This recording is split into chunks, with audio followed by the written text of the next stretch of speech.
काम कर रहे हैं तो you have to make sure कि हैंड वॉशिंग प्रोसीजर को फॉलो करें। आपके जो नेल्स हैं वो शॉर्ट होने चाहिए। You have to take regular shower और you have to follow organisation policies and procedure. Apart from that, जब भी आप स्नीज कर रहे हो, कुछ खा रहे हो, कुछ पी रहे हो या फिर डायरेक्टली फूड को टच कर रहे हो, तो ये वाली चीज़ों को आप अवॉइड करें। रेगुलर जो ग्लव्स हैं आप चेंज करो।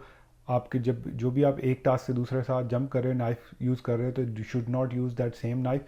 आपके पीपी वियर होनी चाहिए, नाइस एंड क्लीन पीपी होनी चाहिए आपकी। आपके शेफ हैट डाली होनी चाहिए या फिर शेफ हेयर नेट डाला होना चाहिए। अपार्ट फ्रॉम दैट, जो कलर कोडेड चॉपिंग बोर्ड्स हैं वो आपको रेगुलरली ही according to the preparation use करने चाहिए। एक टास्क में जब भी आप दूसरा टास्क यूज़ करो तो you have to wash your hands regularly. इसके बाद में अगर आपके वर्क प्लेस पे कोई भी अनहाइजीन प्रैक्टिसेस को फॉलो कर रहा है तो you have to stop then and you have to make sure them what their policies and procedure, उनको रिमाइंड करवाया जाए ताकि वो चीज़ों की गलती ना हो दोबारा।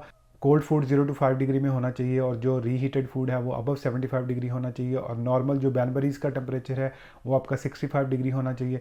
सो ऐसी जो हाइजीन प्रैक्टिसेस है वो आपको किचन में रखनी चाहिए। कभी भी आप हॉट सरफेस को टच ना करो। You should use T towel always when you handle any hot items. These are the keywords which can maintain safe practices and it can maintain hygiene practices in the kitchen.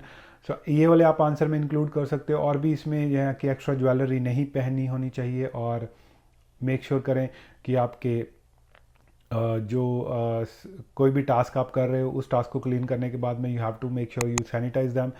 और अगर आप washroom या toilet use कर रहे हो या अपने body part को टच कर रहे हो तो you have to wash your hand.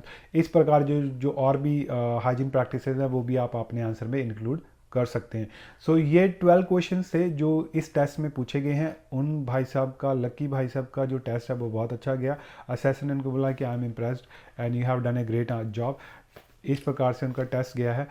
हो सकता है कि आपका टेस्ट शॉर्ट हो सकता है कि आपका टेस्ट बहुत टफ हो, but you can not take it easy. आप इस चीज़ को ईजी नहीं ले सकते। आप जितनी प्रिपरेशन कर सकते हो उतनी आपके लिए इनफ है, क्योंकि आपको अगर आप अच्छी तरीके से तैयारी नहीं करोगे, अगर आप फेल हो जाते हो तो आपको दोबारा टेस्ट भरना पड़ेगा। जब आप दोबारा भरोगे तो आपको उतने पैसे भी देने पड़ेंगे। So we do not want you to appear again and again.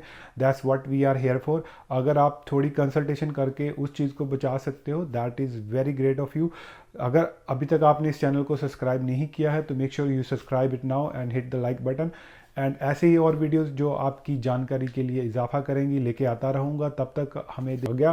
Thank you so much watching this videos. Take care of yourself. See you next. Bye.